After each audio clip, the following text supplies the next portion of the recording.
அண்மைச் செய்தி. சென்னை விமான நிலையம் வாயிலாக 267 கிலோ தங்கம் கடத்தப்பட்ட விவகாரத்தில் 6 பேருக்கு சம்மன் அனுப்பப்பட்டுள்ளது.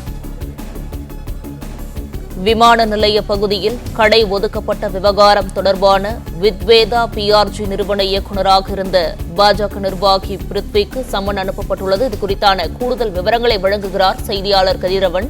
வணக்கம் கதிரவன், இது குறித்தான முழு விவரங்களை பதிவு பண்ணலாம்.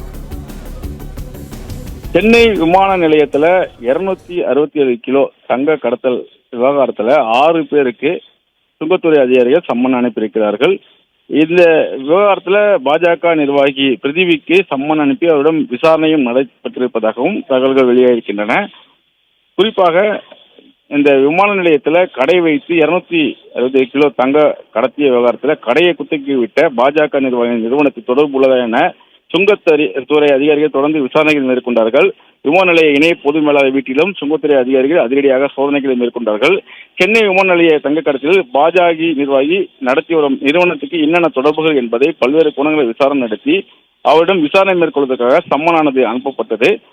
அவர் மட்டுமில்லாமல் அவர் தொடர்புடையதாக 6 நபர்களுக்கு இந்த சம்மன்கள் அனுப்பப்பட்டதாகவும் அதில் பிருத்திவியிடம் ஏற்கனவே விசாரணை நடத்தப்பட்டதாகவும் சுங்கத்துறை அதிகாரி தரப்பால் தெரிவிக்கப்பட்டிருக்கிறது.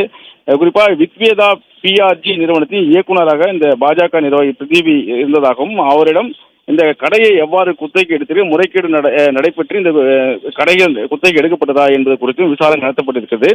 அதேபோல தங்க கடத்தலில் கைது செய்யப்பட்ட யூடியூபர் சபீர் அலி மற்றும் கடத்தல் கும்பலை சேர்ந்த இலங்கை நாட்டை சேர்ந்த குமார் பாஜக நிர்வாகியான பிருத்திவி மூலம் விமான நிலையத்தில் கடையை பெற்றது தொடர்பாகவும் விசாரணை நடத்தப்பட்டிருக்கிறது. 77 லட்சம் ரூபாய் பண பரிவர்த்தனை தொடர்பாகவும் வங்கி ஆவணங்கள் அடிப்படையாக வைத்து இந்த விசாரணைக்கு பிருத்திவியிடம் நடத்தப்பட்டதாகவும் கூறப்படுகிறது. விசாரணை அடிப்படையில் வித்வேதா நிறுவனம் சார்பில் சென்னை மாநில ஒப்பந்த அடிப்படையில் நடத்தப்பட்ட ஒரு கடைகள் சோதனை செய்யப்பட்டு ஆவணங்களும் பறிமுதல் செய்யப்பட்டுள்ளது.